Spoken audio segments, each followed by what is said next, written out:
Jesus uttered while He was on earth, and He said them just before He went back to heaven. He said, "Go ye into all the world and preach the gospel to every creature. He that believeth and is baptized shall be saved. He that believeth not shall be damned."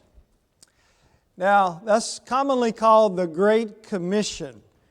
It's not giving us permission to take the gospel to the world. It's giving us a commission to take the gospel to the world. And there is a difference. One would be optional. The other is mandatory. Jesus said, "Go into all the world." That is an imperative. That is a command. Go into all the world. Now that is a perpetual imperative, which means that it resets with every generation. Because this orbiting sphere we call Earth is the abode of humans for only a vapor existence. We enter the stage of life at birth and we exit it at death, and there is but a small span between the two. You know, some of you are old enough to remember VCR tapes. Anybody? Do anybody remember going to a movie gallery or renting? Yeah? Okay, they had that little sticker on there that said, "Please be kind, rewind." Do you remember that? Or sometimes they had, "Don't be fine to rewind," right? So the last thing before you went back to the store to turn in what you had rented was you put it in the machine to rewind it. And you know what happens when you rewind it? It starts off slow. And then it gets faster. And then at the end it's going very fast. That's the way life is. It starts off slow and it seems like it's 2 years between every Christmas. But then you get to be a parent and it's only 6 months between Christmases. I haven't even paid off the last one. And now I got a new one, right? And then we get toward the end of life and we think, it's just so short. I wish I had more time. There's so much more that I want to accomplish. So those 29,000 days that we have that are rapidly passing with each sunrise and sunset, we've got to make the best use of those days. And the best use of those days is to use them for something that will matter in eternity. You know, we make money, we spend money, we have pleasure, we move on to the next escapism or the next event. But what we do for God will last beyond this world. We are laying up treasures in heaven that we will one day inherit. Matthew 6:19-21. And you and I can influence eternity and can even alter eternity for some person. I want you to think about the word as we go into this short study. Gospel. You know, we're going to preach the gospel. That word means good news. We don't have a message of condemnation to take to the world. We have a message of salvation. We have a message that is good news to the human spirit. Because humanity is weighed down by sin. Humanity is filled with guilt. Humanity does not know the way it should go. But because we know the one who made us and the one who would judge us, the one who died for us, we can take the light of the gospel into the darkness of the world. That is a privilege. It's an honor. It's also a responsibility. The word gospel, Gospel. Well, that word gospel begins with the word that we began with tonight. Go. G-O. You could say that the last two letters, E-L, stand for everlasting life. That's the purpose of the gospel, to give us everlasting life. But what about those two middle letters? S-P. Go, everlasting life. What's between those? How about this? Some person. Some person led you to know Jesus Christ and the gospel. It might have been your parents. It might have been your friend. It might have been a stranger that knocked on your door or gave you a tract in a restaurant. It might have been someone that you watched on television or listened to on the radio, but some person was the means of getting the gospel to you. Now we have to pay it forward. We could never pay them back, but they don't even want to be paid back. That's what God will do for them.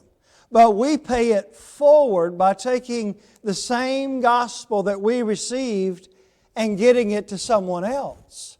Because we could be some person standing between a soul and eternity. We can be some person who lights the candle of knowledge in a human heart that graduates to the fire we've been talking about all this week, that will burn all the way unto the judgment day, where they will hear those words that they would have never heard if they had not met us. Well done, thou good and faithful servant. Enter into the joys of thy Lord. Can you imagine being the person in line behind the person that you led to Christ with the opportunities and the abilities that He gave you, and to hear someone that you met that was not ready for the judgment because you took time and you loved them and you taught them. They hear those words and you overhear those words. Well done. And can you see the face of that friend, that loved one? They just light up. Might there even be a cheer? Yes. And we get to share that joy. We get to share in that joy. All right. That's what we're talking about in this early lesson every night is evangelism, building up the church, saving souls. For if we can get that right, then the church will grow. If we get that right, then the enthusiasm in the membership will go up.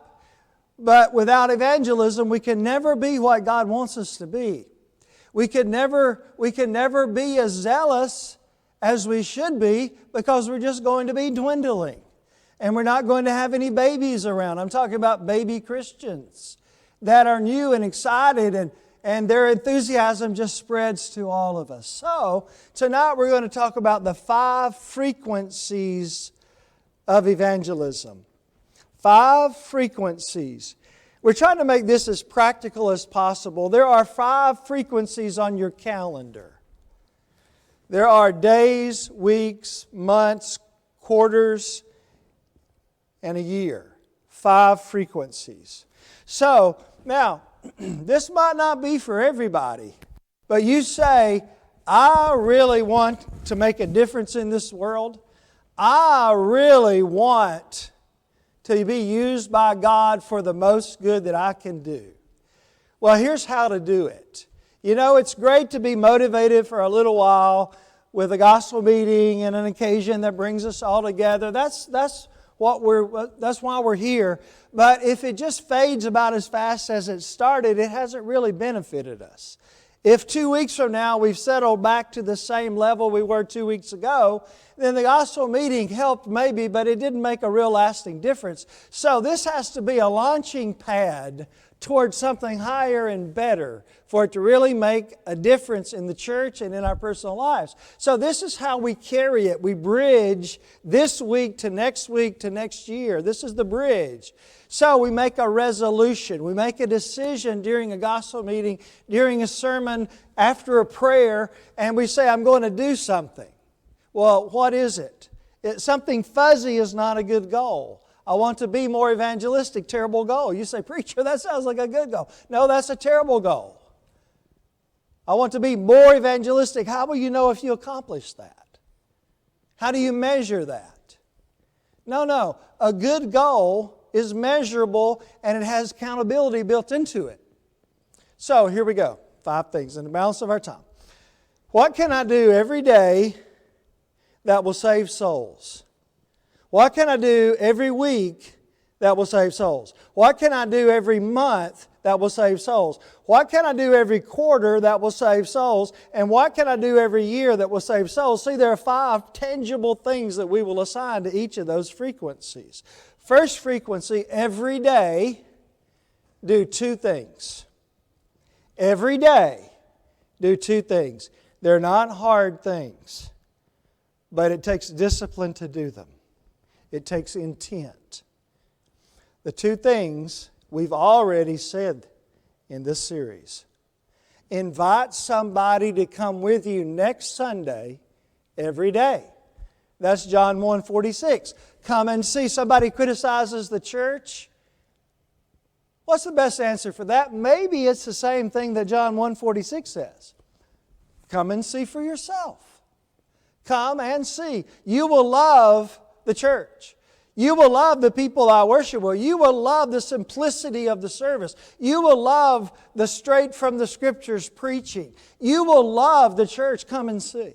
So invite, number 1. Second thing to do every day is pray. So who is there in my circle that I really want to go to heaven with me? Well, go home tonight and make that list. Maybe it will have, set a goal for 10 names. 10's a good number.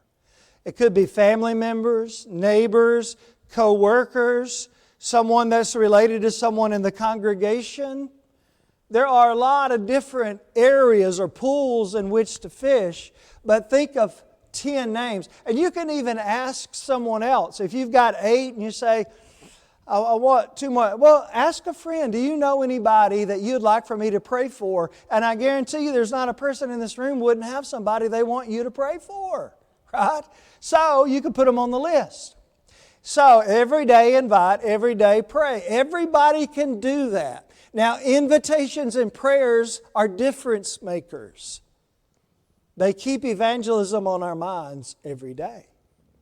Number 2, second frequency, what can I do every week to save souls? Here's the goal. Have a Bible study with a lost person once a week. Now, let's say how to do this. You can do it different ways, but perhaps the best way to do it is to say every Tuesday night, or you pick a different night. Doesn't matter. That's my Bible study night. And so, I have an ongoing Bible study in my home, or I will go to the person's home, or I can meet at the church building. I'll go to a coffee shop, whatever works better for the person. And I'm going, now sometimes they work at night, so you have to rearrange that. One way to do that is to meet at the church building an hour before Wednesday night Bible class. That's an excellent way to do it because then they probably will stay for the class and get 2 studies every week. That's beneficial. They'll also meet all the congregation. Also beneficial. That also gives you a better use of your time, perhaps if you're working and busy with a schedule. You know, you get ready one time, you were going to come to the building anyway, and you were going, so the only thing you added was you got here a little earlier. And so you have a Bible study at the church building, or you could do it Sunday afternoon before the afternoon service. Same thing works there. So set up a Bible study every week. Once a week, have a Bible study. You say, well, how do you do Bible studies? Well, there are different ways to do it. Victor can invite you to sit in on one of his and you just watch, or your preacher, wherever you are. And before long, you say, I could do that. It's not that hard because there are studies that are already written and you just answer the questions, like Open Bible Study or Back to the Bible or Jewel Miller. Used to be film strips, now they're digitized. You just watch them on your television or your computer. You sit and you let the video do the teaching, and then at the end you say, what did you think about that? Do you have any questions? That's easy. Anybody can do it. And then you say, well, next week we'll do the second study. Or sometimes, like we had a baptism today with one of my former students. He met this guy Sunday, came to church services. took him out to lunch, had a Bible study, Monday, Tuesday, baptized today on the third study. Now there are people out there that are ready to learn the gospel. Now you say, well, how can I get people to just ask? This same young man, his name is Zach. He went to a yard sale one Saturday about 3 or 4 weeks ago, and he texted me. He said, "I just got a Bible study." I said, "Really? How that?" He said, "All you got to do is ask." He met a stranger at a yard sale and got all you got to do is ask. Well, maybe I should say pray and ask, right? Pray. Well, here's another way. I have a friend who preached for a large congregation. I started to tell you the state, but it doesn't matter. And he had been there a long time. They had 10 years. They had baptized 200 people in 10 years at that congregation. He's very evangelistic. There's another congregation wanting him to come and be their preacher. He said, "I like it where I am. Things are going well here." And they just kept after him. They said, "We really want you to come be our preacher." He said, "Well, I like where this is going." They said, "Well, what? Would you just come and talk to us?"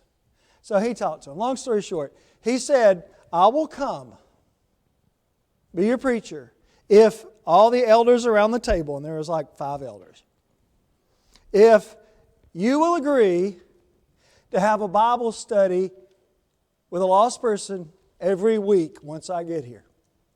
And if you don't have a Bible study for a given week, that you will get up in front of the congregation and say, 'I don't have a Bible study this week, but I really want to have a Bible study. Does anybody have someone that I could study with?'"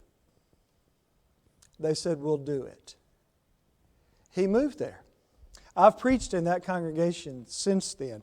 Now has 600 members. We can do it. You see, we can do it. We can use excuses. Door knocking doesn't work. We can say, well, people aren't interested. We can say the heyday of the church is past. Lie, lie, lie. Those things aren't true. What's happened is we quit going. We quit asking. We quit praying. Now, I'm being, maybe that's unfair. Maybe that's too strong. But do you see the point? I don't think it's too far off the mark, at least in some places. Okay, we just have to be real sometimes. We just have to say it the way it is to change things. I don't know how it is here, but I know churches like that. We need to do what we're talking about. Number 3, aim to have a baptism every month. That's the right frequency, because if you have a Bible study every week, you will have an average of a baptism every month. Here's why. Because open Bible study has 3 lessons. You typically study 1 lesson a week. So you will get to the 3rd lesson, which includes baptism, the 3rd week.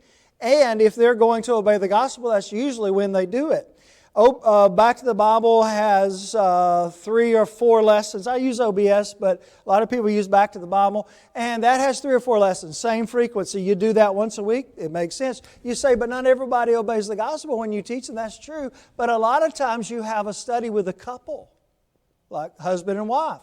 And if one obeys, usually they both become Christians. So even if you miss out on every other one, and it won't be nearly that high of a strikeout percentage in Bible studies. If you go through 3 lessons, it's going to be up toward 80% generally that will obey the gospel. Now, some will drop out before that, but if they go through 3 lessons. So that will be a baptism every month. Now imagine, let's look, I don't know how many you could fit in this building, but let's say that you decide, I'm going to take this on. I'm going to do this. And you're able to do what we're talking about here. You and your spouse, your family, you by yourself. Imagine, can you fit 12 people on one of these pews? Well, not 12 people as big as me, but maybe 12 regular people, right? Can you imagine having to squish in? Is that a word you use in Florida? Squish? Sometimes I speak Alabama and people look at me like, I don't know what you're saying. Can you imagine having to squeeze in on your pew because it's so crowded with people that are going to heaven? This time next year, 12 people. Now, I'm just talking about one person. What if 5 of us do it? That's 5 rows, 6 rows. You see? That's exciting. What about the quarterly? Quarterly, have a meal at your house for the new converts. Because we don't want to bring them into the church only to stray away out the back door, So we want to keep them connected. And we want to continue to answer questions they have. And, they were going to have some challenges to their faith. Maybe their family or friends might not be encouraging to them. So we're going to need to help them, encourage them. And they also need to meet the other members, new members of the congregation, to have friends. And you will invite probably your elders, preachers, some other friends of yours over and help me with this meal and learn, visit with these new members. Every quarter, that'd be 4 times a year. Now, I guarantee you that if that's a problem for your budget or your house isn't large enough for that, there are workarounds. There are some people here would slip you a $100 bill in a heartbeat to say, let me help with that. Let me buy the groceries this time. Or they will say, why don't you come over and use my house? People love to help. People love the church. They will do it. Or you could have it in a fellowship hall. It's better to do it in a house, but you could do it in a fellowship hall. Number 5, every year. Every year go on a mission trip. I mentioned this last night at the end, and I won't belabor this because I have something else to say. But I will say that we've got to get the gospel to the whole world. I have heard preachers say, and I don't know if I agree with this yet or not, but I'm thinking about it. Nobody deserves to hear the gospel twice before everybody hears the gospel once. Well, I don't think it's quite that simple. But I do appreciate the sentiment that we need to get the gospel to everybody at least once. So the people that live around us, that live in America, that, there's a lot of access to the gospel with the television, internet, direct mail, church members, church down the street, radio, television. There's a lot of access. There are places in the world that I could carry the gospel that haven't yet gotten it. So I would like to contribute to world evangelism also. Now,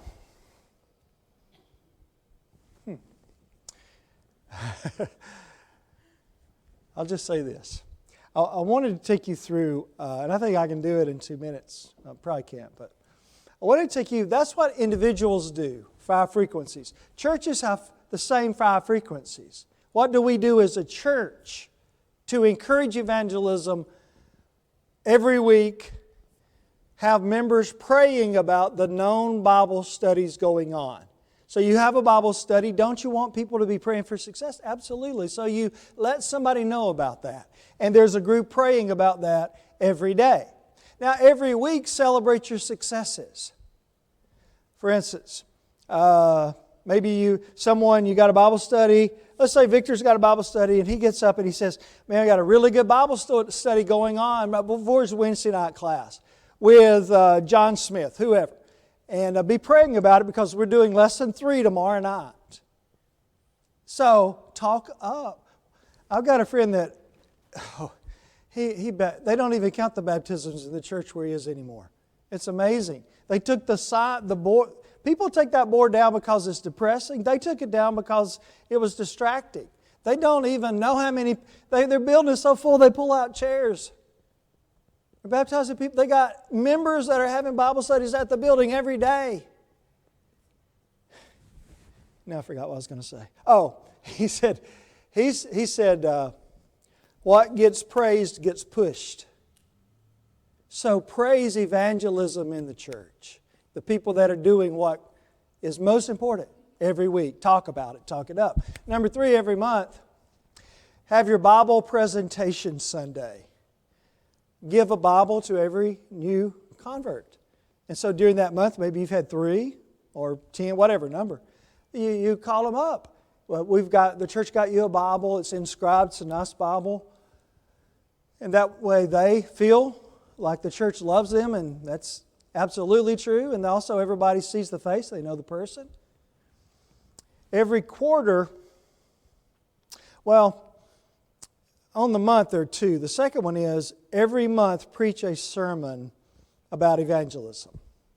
Now that wouldn't be on the members, but the preacher or have somebody in. We used to have what we called church growth Sundays. We'd bring someone in who would talk about evangelism. It was exciting. It was motivating. But every quarter, have an event on the church calendar that gives members an excuse to bring guests with them. Not just a regular Sunday. You can bring somebody any Sunday. That's great. But if you have an event, that gives you an added incentive, and people, and even more than us, it gives people an extra reason to come. For instance, if you have a family friend day, you say to your friend, we got family day Sunday. Will you come and sit with me? I'm going to be embarrassed if I don't have any friend on friend day. Right? And your friend will feel so sorry for you. She'll hug your neck and say, I'll come. You know? Well, that's fine. That's great. She'll hear the gospel. Have a grandparents' picture day with the grandkids. There are very few grandparents that can say no to a grandchild saying, Grandma, would you go with me Sunday? We're having a meal and a picture day. Yeah. And they'll hear the gospel preached. Gospel meetings fit. You can have different events. There's a lot of VBS, a lot of different things. Then the last one is, that's once a quarter. And then once a year, door knock your community. There are people within a stone's throw of many church buildings that don't even know the church is there. They drive by, but they don't notice the sign. They don't put a face with it. They don't think that they're invited to come. So door knock the community. You could do a different, if you got like here, you can't do the whole town every time, right? So pick a community and go there, and next year do another. Just rotate it until everybody within a radius of the building has been personally invited. At least we've been to their house with the gospel. All right. We'll have to. We've run out of time. We'll stop there and we'll take a minute break or so, whatever Victor wants, and then we'll start.